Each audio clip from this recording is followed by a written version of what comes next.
There was once a man who ruled the most powerful empire on earth, yet every night he wrote reminders to himself on how to stay humble. A king, teaching himself to be small. His name was Marcus Aurelius, and these writings were never meant for us. They were personal, private, fragile reflections of a man trying to remain good in a world that demanded he become something else.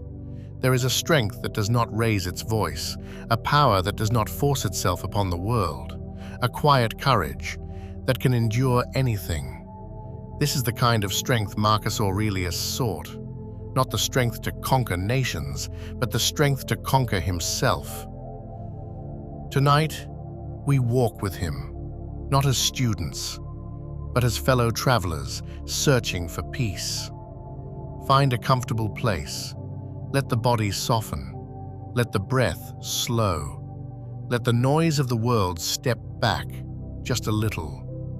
There is nowhere else to be, no one to impress, nothing to prove, just you, your breath, and the quiet space inside your mind.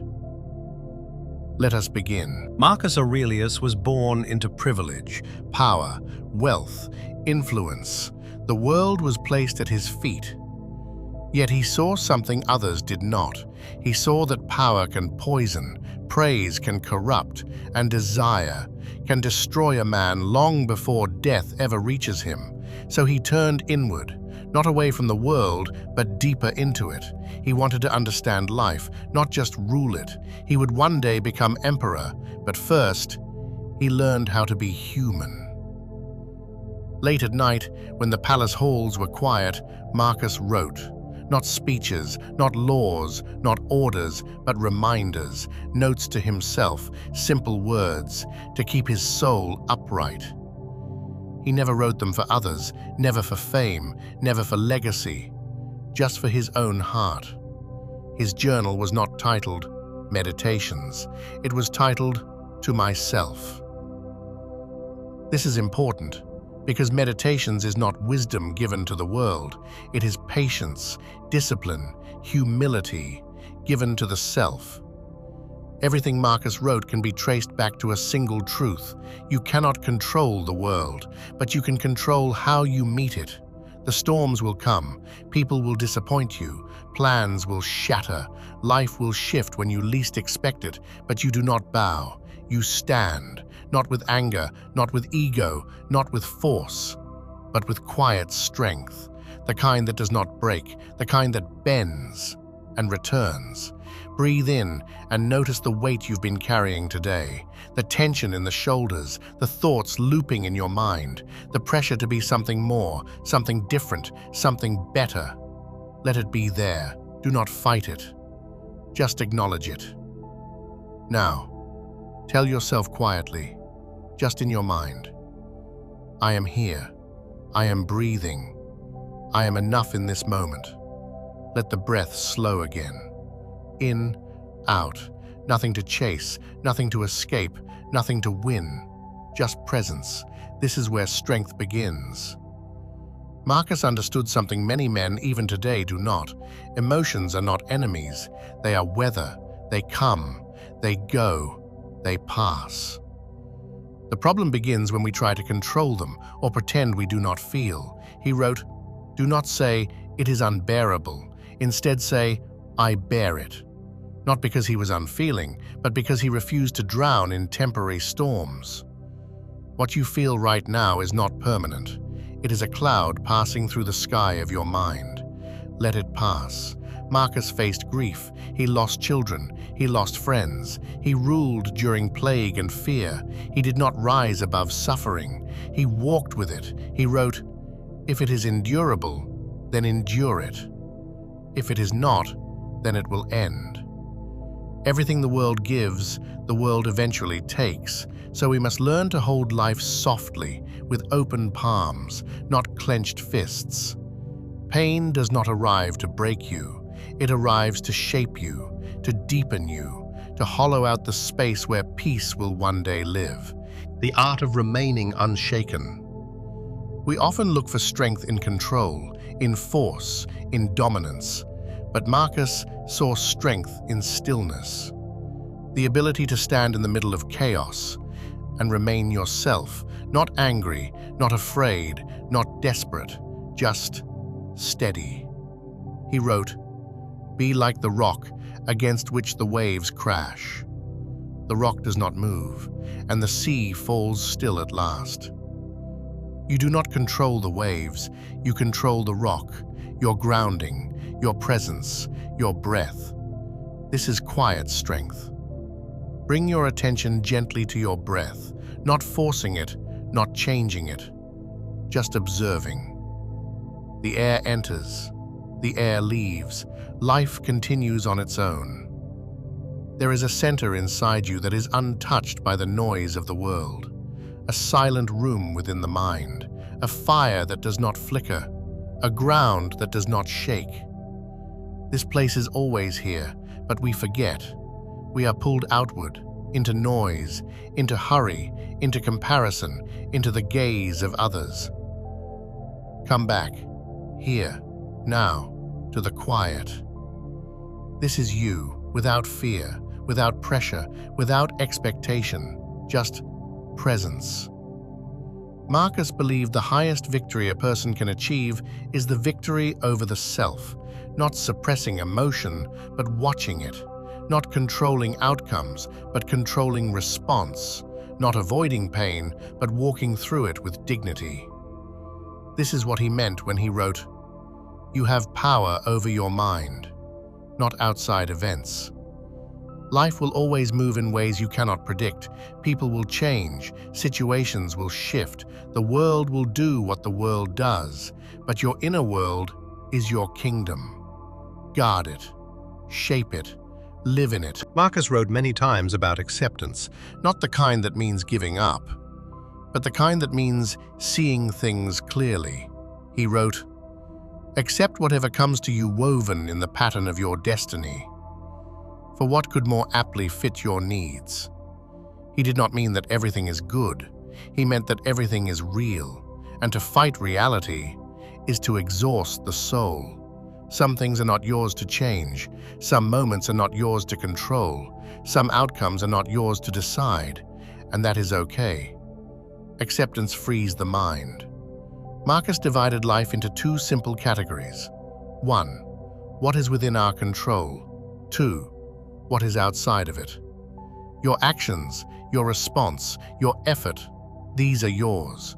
Other people's choices, the past, outcomes of events, these are not. When you spend your life trying to control the uncontrollable, the result is always exhaustion. But when you place your energy only where it belongs, something shifts.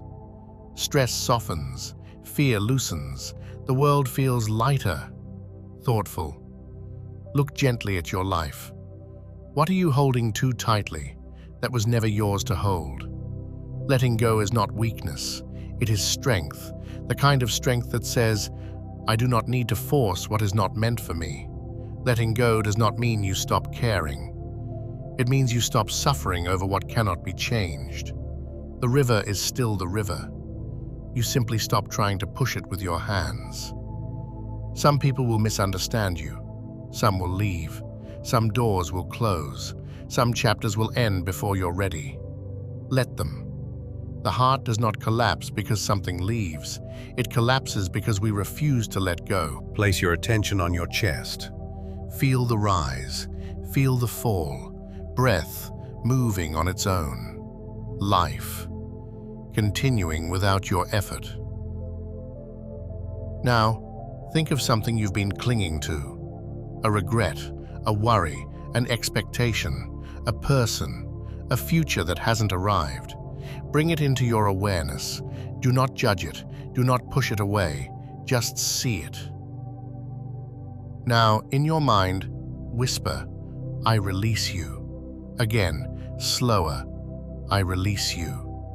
Not forcing, not erasing, just loosening the grip. Like opening your hand and letting the water flow through. Notice the quiet inside. That space is peace. Marcus believed that the present moment is the only place where strength exists. The past is memory, the future is imagination. But this breath, this step, this moment is real. He wrote, "Confine yourself to the present, because the present is manageable. You can breathe here, you can think here, you can act here. Suffering begins when the mind leaves the moment. Return, here, now. Just this. From this quiet place, we move into inner endurance. From this quiet place, we move into inner endurance." Marcus lived in a world of crisis, war, plague, political betrayal, loss. Yet he wrote, "If you are distressed by anything external, the pain is not due to the thing itself, but to your estimate of it. And this you have the power to revoke at any moment." This does not mean the world becomes easy. It means you become steady. Strength is not the absence of storms. Strength is learning to sail anyway. The world does not need less chaos. The world needs more calm people inside it. And you can become one of them. Marcus did not rely on motivation. He relied on ritual. He reminded himself daily, "I will meet difficult people today. I will face challenges. I will be tempted to anger, pride, fear." And then he told himself, "I will remain who I have chosen to be." Peace is not found once. It is practiced, slowly, patiently, gently, every morning, every evening, every breath. The world moves fast, but you do not have to. Move like a mountain, steady, unshakable, alive. Repeat these to yourself, not out loud, but inside the mind. Let the words land softly. I do not need to rush. I do not need to chase. I do not need to prove myself. I remain calm in the presence of uncertainty. I remain grounded when others lose balance. I choose patience. I choose clarity. I choose peace. I release what I cannot control. I give my energy only to what matters. I am steady. I am centered. I am here.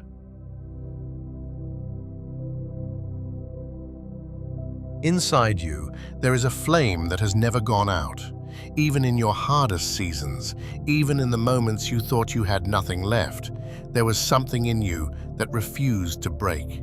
That is your strength, not the loud kind, not the kind others applaud, but the quiet endurance that makes you stand back up, again and again and again. Marcus wrote, "The blazing fire makes flame and brightness out of everything that is thrown into it." Every challenge you have faced, every disappointment, every loss has become fuel. You are stronger because of your story, not in spite of it.